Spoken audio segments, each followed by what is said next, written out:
नमस्कार, मैं हूं आशीष चित्रांशी और आप देख रहे हैं the news launch. Narendra Modi लाल किले से भाषण दे रहे थे। सामने मेहमानों के कतार में अगली ही पंक्ति में chief justice of India D Y Chandrachud बैठे। मोदी ने विकसित भारत के बहाने चंद्रचूड़ को क्या इशारा किया? क्या चंद्रचूड़ की शक्तियों को भी, ताकत को भी मोदी छीनने वाले हैं? और सामने ही इसका संकेत भी दे दिया है। इसी को आज चर्चा में समझेंगे। मामला बहुत गंभीर है। न्यायपालिका बची है, आंशिक रूप से कहा जाए, जहां पर अभी मोदी का या कार्यपालिका और व्यवस्थापिका का कोई ऐसा प्रभाव नहीं है कि उसको शिकंजे में कस सके। अगर न्यायपालिका भी व्यवस्थापिका के, कार्यपालिका के शिकंजे में आ गई, तो फिर इस देश में लोकतंत्र और संविधान का रक्षक कोई नहीं रह जाएगा। न्यायपालिका ही अंतिम कस्टोडियन है संविधान की। इस पूरे मामले को एक एक परत, बहुत टेक्निकल मामला है, गौर से समझिएगा। पूरा डिटेल में समझने के लिए हमारे साथ बलराज सिंह मलिक साहब जुड़ रहे हैं। सुप्रीम कोर्ट के में लंबा वक्त गुजारा है, सुप्रीम कोर्ट के अधिवक्ता हैं और न्यायिक व्यवस्था पर अगर मैं बिना किसी लाग लपेट के कहूं तो न्यायिक व्यवस्था पर सबसे बड़े विसिल ब्लोअर हैं, एक्टिविस्ट हैं। अगर सुप्रीम कोर्ट के सीजीआई को भी चिट्ठी लिखनी होती है तो कई बार ऐसे उन्होंने आदर्श उदाहरण पेश किया है कि उनको भी चिट्ठी लिखने में झिझकते नहीं है अगर न्यायिक प्रणाली में कोई खामी उनको नजर आती है। मलिक साहब, सबसे बड़ा सवाल जो मोदी ने विकसित राष्ट्र पर देश के सुझावों की चर्चा करते हुए, जो प्रधानमंत्री अपने कैबिनेट के साथियों की भी की सलाह नहीं लेते, सुझाव नहीं लेते, उन्होंने कहा देश भर से चिट्ठी भेज करके लोग विकसित भारत के लिए सुझाव दे रहे हैं और उसमें न्यायिक व्यवस्था में सुधार को लेकर के बहुत लोगों ने कहा है विकसित भारत बनाना है तो न्यायिक व्यवस्था सुधारना है। दरअसल इसको समझने के लिए 10 साल पहले चलना होगा। नरेंद्र मोदी सत्ता में आते ही 2014 में पूर्ण बहुमत से जब भाजपा के साथ आए तो उन्होंने नेशनल जुडिशियल अपॉइंटमेंट कमीशन बनाया, NJ, national judicial appointment committee, NJAC।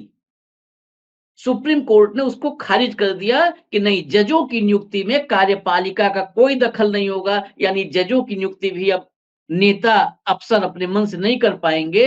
ये सुप्रीम कोर्ट के ही हाथ में रहेगा, कॉलेजियम सिस्टम के ही हाथ में रहेगा। आगे हम कॉलेजियम सिस्टम भी बताएंगे। लेकिन अब फिर मोदी ने इशारा किया है, 10 साल से खुद को दबाए बैठे थे, क्या उनको लग रहा है कि अब वक्त आ गया है कि सुप्रीम कोर्ट पर भी शिकंजा कसा जाए? और कस पाएंगे क्या? देखिए, सुप्रीम कोर्ट जिस तरह से काम कर रही है, बहुत बार तो ऐसा लगा कि सुप्रीम कोर्ट खुद दबाव में है, हाई कोर्ट दबाव में है और देश की कोर्टों से जो उम्मीद देश के लोगों को थी वो पूरी नहीं हुई है।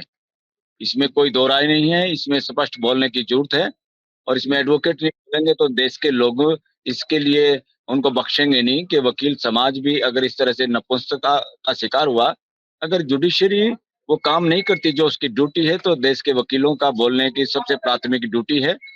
जब NJAC जब बनाया था, इससे अब साबित होता है कि उसमें सरकार की नीयत में खोट था।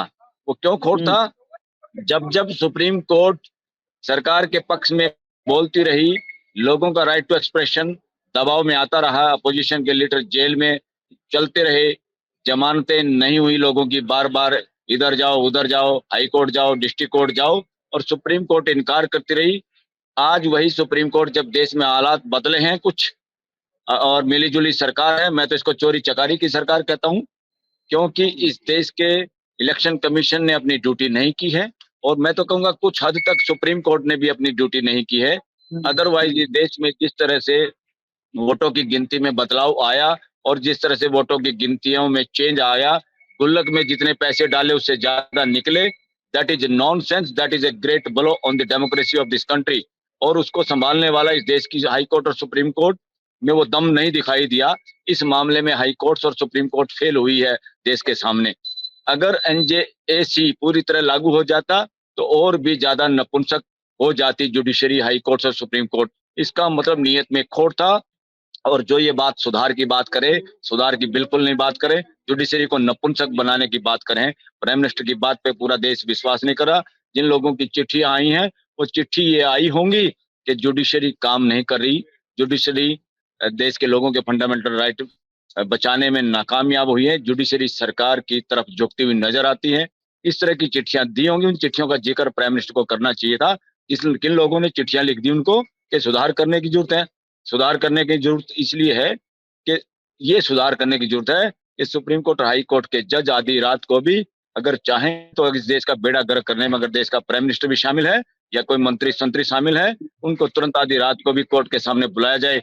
वो थर थर कांपने चाहिए जुडिशरी के सामने, सारी एग्जीक्यूटिव और सारे वो ब्यूरोक्रेसी जो देश में लुटियन जोन में बैठ के लूट मचाने का काम करते हैं।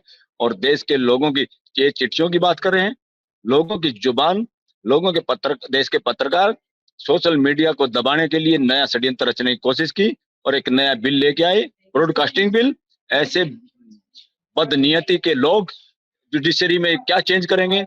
इनके पास कोई विजन नहीं है, इनके पास एक ही विजन है, सत्ता में बने रहना और तानाशाही, बदमाशी, बोलना कुछ, सोचना कुछ, कहना कुछ। इनकी क्रेडिबिलिटी इस देश में जीरो हो चुकी है, कोई बची नहीं है। प्राइम मिनिस्टर बेशक लाल किले से बोल रहे हैं, उनकी कोई विश्वसनीयता इस देश में अब नहीं बची। मलिक साहब, मैं दो चीजें दर्शकों के सामने साफ करना जरूरी है कि ये पूरा जो आप कहिए मोडस ऑपरेंडी या जो शिकंजा कसने की तैयारी है या बहुत समय से है, 10 साल से इसी कोशिश में है मोदी जी। फर्क क्या है? दरअसल 1993 से पहले इस देश में जजों की नियुक्ति जो होती थी उसमें कार्यपालिका की बड़ी महत्वपूर्ण भूमिका होती थी और चीफ जस्टिस की सलाह पर राष्ट्रपति नियुक्त करता था। 1993 में कलेक्टिव विजडम का जो व्यवस्था आई, उस सिद्धांत पर एसपी गुप्ता बनाम भारत संघ के केस में, वहां के बाद ये व्यवस्था हुई कॉलेजियम की। कॉलेजियम में चीफ जस्टिस ऑफ इंडिया और 4 सीनियर जज, जो 4 वरिष्ठ जज होते हैं, ये पांचों मिलकर के हाई कोर्ट और सुप्रीम कोर्ट के जजों के प्रमोशन और नियुक्ति, इन दोनों का जो है वो सूची यही बनाते हैं, फाइनल यही करते हैं और उस सूची पर सिर्फ मुहर लगानी होती है केंद्र की। जो एनजेएसी आया, अब एनजेएसी समझिए, आपको फर्क समझ में आ जाएगा कि कैसे जुडिशरी कि अगर कोई जज ऐसा हो सकता है, रिस्क बस कि कोई ऐसा जज आ जाए जो न सुने नेताओं की, तो ऐसे रिस्क को भी हमेशा के लिए खत्म कर दो, उसी को लाओ जो हम चाहें। तो व्यवस्था का क्या रहेगी अगर एनजेएसी जैसी व्यवस्था होती है? चीफ जस्टिस प्लस 2 जज, ये हो गए 3। उसके बाद कानून मंत्री की एंट्री होगी वहां पर, कानून मंत्री की एंट्री, और उसके बाद 2 प्रबुद्ध वर्ग के, 2 समाज के प्रबुद्ध नागरिक होंगे। वो प्रबुद्ध नागरिक कौन चुनेगा? वो प्रबुद्ध नागरिक भी उधर से ही आएंगे, यानी 3+3 बराबरी का। अब सुप्रीम कोर्ट में या हाई कोर्ट में जजेज के प्रमोशन और नियुक्ति पर न्यायपालिका और कार्यपालिका का बराबर दखल हो जाएगा और उसके बाद इनके सिफारिश पर जब नियुक्ति होगी, तो जब नियुक्ति करने वाला ऊपर बैठा है, सिफारिश करने वाले में 3 इक्वल हैं, तो जो वो 3 हैं जो उधर से आ रहे हैं पॉलिटिकल जो है क्षेत्र से, वो भारी हो जाएंगे, क्योंकि सिफारिश फाइनली सुनना है सरकार को, राष्ट्रपति को नियुक्ति करनी है। ये पूरा खेल है। मोदी जी 10 साल से पूर्ण बहुमत में थे, तब तो मुझे लगता है कि एक बार बर्दाश्त कर लिए कि चलो न्यायपालिका थोड़ी आजाद भी रहे, वो तो पार्शियल ही आजाद बची है, तो थोड़ी आजाद भी रहे तो कोई बात नहीं है, मैनेज हो जाएगा। लेकिन मुझे लगता है मलिक साहब कि ये अभी जब 240 पे आ गए हैं, इस वक्त उनको लग रहा है कि न्यायपालिका पर शिकंजा जरूरी है, नहीं तो न्यायपालिका ये 240 यानी अल्पमत वाली भाजपा को, अल्पमत वाले मोदी को कभी भी, तमाम ऐसे मामले हैं सेबी से लेकर अडानी तक, कभी भी शिकंजे में ले सकती है। इसलिए क्या चाह रहे हैं, क्या कि अब न्यायपालिका मुट्ठी में आ जाए? लोग मुट्ठी में करना चाहते हैं। ये खुरापात हर पॉलिटिशियन के दिमाग में है और ये खुरापात जब तक नहीं निकलेगी, इस देश में डेमोक्रेसी सही मायने में स्थापित नहीं होगी। जुडिशियल रिव्यू इनके, अगर कोई गलत काम करते हैं, इवन पार्लियामेंट गलत कानून बनाती है संविधान की उल्लंघना करके, या ब्यूरोक्रेसी या एग्जीक्यूटिव पॉलिटिकल एग्जीक्यूटिव, जिसमें प्रधानमंत्री, उसके सारे मंत्री संतरी और नीचे के लोग आते हैं, ये अगर बदमाशी करें तो इन पर अंकुश लगाने के लिए, क्योंकि देश का जिम्मा तो संविधान के पास है और संविधान के हिसाब से सारा काम हो, ये जिम्मेवारी सबसे ज्यादा है कॉन्स्टिट्यूशनल कोर्ट की, हाई कोर्ट्स और सुप्रीम कोर्ट की। और यहाँ पे भी वो पपेट मदारी के बंदर बिठाना चाहते हैं और बहुत बार ऐसा हुआ देश में। इमरजेंसी के दौरान तो पूरी आधे जज को छोड़ के लंबे लेट गए थे सारे जज, और आज भी जब देश की जरूरत थी, जिन मुकदमों को प्रायोरिटी पे सुनना चाहिए था वो समय पे नहीं सुने गए, बहुत सुने गए, और आज भी जिन मुकदमों को सुनना चाहिए वो तीव्रता नहीं है। आज सबसे जरूरी केस ये है कि जो वोटें बढ़ी हैं और जो लोग निर्वाचित हुए हैं चोरी चकारी से, और इलेक्शन कमीशन को भी जुडिशरी के सामने बुला के अब तक का पूछ लेना चाहिए था, इस देश के सामने दूध का दूध और पानी का पानी करना चाहिए था। देश में जो प्रायोरिटी के केस हैं उनको अभी भी प्रायोरिटी नहीं मिल रही। Master of roster chief justice होते हैं, और फ्यूचर में ये काम भी बंद करना पड़ेगा। अकेला चीफ जस्टिस किसी एक आदमी के पास सारी जिम्मेवारी छोड़ना खतरे से खाली नहीं है। चीफ जस्टिस पे हम विश्वास करें वो है, मगर जनता विश्वास करे कि जनता की मर्जी है, कोई थोप नहीं सकता कि चीफ जस्टिस अच्छा है या उस पर जो विश्वास करे वो जो कर रहा ठीक कर रहा। नो, इस देश के असली मालिक देश के लोग हैं, और प्राइम मिनिस्टर की नीयत में खोट है, और जुडिशरी को जिस तरह मजबूत होना चाहिए अभी वो मजबूती नहीं है। ना तो पॉलिटिकल लोगों द्वारा स्थापित जो जज थे ज्यादातर उनमें से बोगस साबित हुए, और कोलिजियम द्वारा भी जो नियुक्तियां की जाती हैं ज्यादातर लोग बोगस साबित होते हैं। बहुत ही बिरले जज हैं जिनके जो देश जिनके फैसलों को सुन के, जिनकी बातों को सुन के, जिनकी जजमेंट और जूरिस्प्रूडेंस के प्रति जब लोग खुश होते हैं वो उंगलियों पे गिनने वाले जज हैं। आमूलचूल परिवर्तन करने की तो जरूरत है, मगर मिस्टर मोदी की बात पे विश्वास करने की इस देश को कतई जरूरत नहीं है। आज जो हालात उन्होंने पैदा किए हैं देश में, उनको तो अभी यहाँ से छुट्टी करके इस देश के लिए और तरीके से, हम ये नहीं कह रहे कोलिजियम में भी बदलाव की जरूरत है, कि सिस्टम पूरा बदलाव की जरूरत है। ना जजों की मर्जी चले, ना किसी पॉलिटिकल लोगों की मर्जी चले, इन दोनों की मर्जी खतरे से खाली नहीं है। भाई भतीजावाद और चेले चाटों को जज बनाने का काम देश में चलता रहेगा, जो कॉन्स्टिट्यूशन के खिलाफ है, देश के खिलाफ है, देश के हितों के खिलाफ है, और देश के लोगों को न्याय दिलाने में ऐसे लोग सक्षम नहीं रहते, और ये बोझ हैं ऐसे लोग जुडिशरी पे भी, कोई भी हो।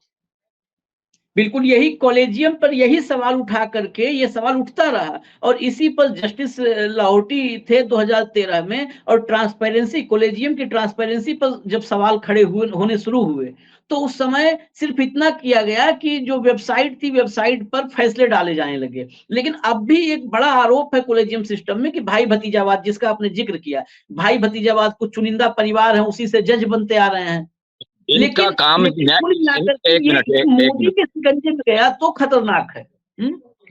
इनका काम न्याय करना है। अगर ये एडमिनिस्ट्रेशन में उलझे रहेंगे, और जज बनाना छोटा काम नहीं है, इतने सुरक्षा की नौकरी और इतनी पावरफुल जिम्मेदारी है, उन लोगों को बनाने के लिए ये दिन रात ही नहीं के दिमागों में यही घूमता रहता है। लोग इनको अप्रोच करते रहते हैं, इसी षड्यंत्र में समय जाया करते हैं। जो जूरिस्प्रूडेंस चाहिए देश के लिए, संविधान के लिए, इस देश में अब तक हमारा जो लक्ष्य था प्रीएम्बल का अचीव हो जाता अगर जुडिशरी इस देश में इंडिपेंडेंट होती। ये जितना प्रीएम्बल का लक्ष्य हासिल नहीं हुआ है, मैं कहूंगा इसमें ज्यादातर हाईएस्ट पार्ट ऑफ परसेंटेज है जुडिशरी का फेल्योर या निकम्मे लोगों का हाई कॉन्स्टिट्यूशन कोर्ट में जजों के रूप में होना। लेकिन सबसे पहली जरूरत तो इस देश की है, ये चिट्ठी तो किसी ने लिखी नहीं लिखी कोई नहीं जानता, लेकिन हम लोग तो प्लेटफॉर्म पर पब्लिक के बीच रहते हैं, चर्चा करते हैं, उनके कमेंट्स पढ़ते हैं। सबसे ज्यादा लोग तो इस देश में चुनाव प्रक्रिया में सुधार चाहते हैं, राजीव कुमार वाले आयोग में सुधार चाहते हैं, राजीव कुमार पर शिकंजा चाहते हैं। उस बारे में तो मोदी की जुबान नहीं खुल रही, प्रधानमंत्री की। नहीं, मोदी की जुबान खुले, अगर जांच हो तो मैं कह रहा हूँ मोदी उसके शिकंजे में फंसेंगे। अगर सही जांच हो, और जिस तरह ईडी और आईटी के दूसरों की जांच हो रही है, दूसरों को 1.5 साल, अब देखिए जो जमानत मिली है वाइस डिप्टी सीएम को, दिल्ली वाले को, उन्हीं बातों पे मिली जिसको मैं बार बार दोहराता रहा। सबसे पहले मैंने इस बात को देश के सामने रखा कि आर्टिकल 21 बड़ी चीज है। ये यूएपीए पीएमएलए कानून होता क्या है, इसकी धाराओं का कोई मतलब नहीं है। अगर वो 21 के आड़े में आती हैं, right to life and liberty is the biggest thing, कोई भी नॉनसेंस उसके रास्ते में आती है, उसको लात मार के इस देश से भगाने की जरूरत है, और कानून की किताबों से फेंकने की जरूरत है, और उनका इंटरप्रिटेशन कॉन्स्टिट्यूशन के प्रीएम्बल को ध्यान में रखे और आर्टिकल 21 को ध्यान में रख के करना चाहिए था। वो अब किया है जस्टिस गवई और उनके साथी जज ने।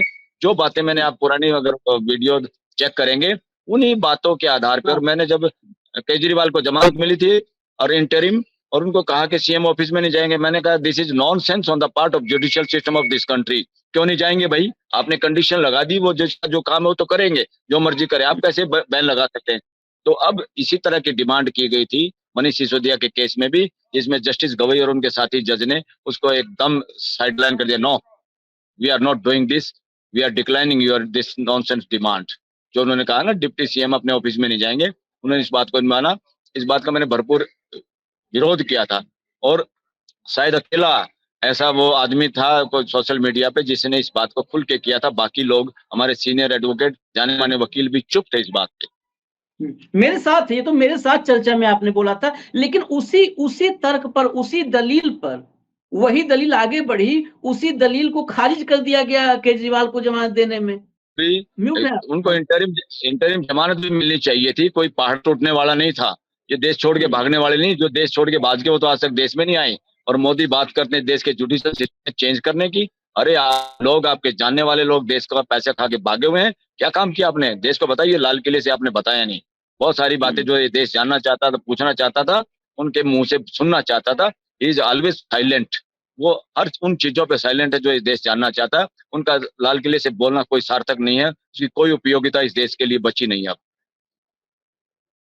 चलिए, वक्त की कमी आपके पास भी है, बड़े व्यस्त जी समय में जी जी रास्ते में यात्रा कर रहे थे, फ्लाइट थी, उस बीच में रुक करके एयरपोर्ट से हमारे साथ मलिक साहब ने जो है अपना जी जी वक्त दिया है, तो बहुत बहुत धन्यवाद। लेकिन इस विषय पर विस्तृत चर्चा की, कोलेजियम और न्यायपालिका पर शिकंजा, इसको लेकर के एक विस्तृत चर्चा की जरूरत है। आप जैसे ही आपके पास थोड़ा वक्त होगा तो हम इस पर एक विस्तृत चर्चा करेंगे पैनल, क्योंकि जी इस जी देश में कस्टोडियन, संविधान का असली कस्टोडियन जुडिशरी ओके, है, और जुडिशरी ठीक है। अगर किसी के शिकंजे में आ गया, जिस दिन व्यवस्थापिका और कार्यपालिका के शिकंजे में आ गया, उस दिन आप मान के चलिए कि बाबा साहब का संविधान खत्म हो गया। बाबा साहब के संविधान पर अब देश नहीं चलने वाला है, जिस दिन भी जुडिशरी मुट्ठी में कैद हो गया। इशारा तो किया है लाल किले से ही। आगे देखते हैं कि D Y Chandrachud, chief justice of India, इस इशारे पर क्या रिएक्शन देते हैं, या सिर्फ इशारों को समझ करके इंतजार करते हैं। देखते हैं। लेकिन संविधान और लोकतंत्र ये इतनी आसानी से दम तोड़ने वाला नहीं है, इतना तो यकीन मानिए। इजाजत दीजिए, न्यूज लॉन्चर आप लोग देखते रहिए। नमस्कार।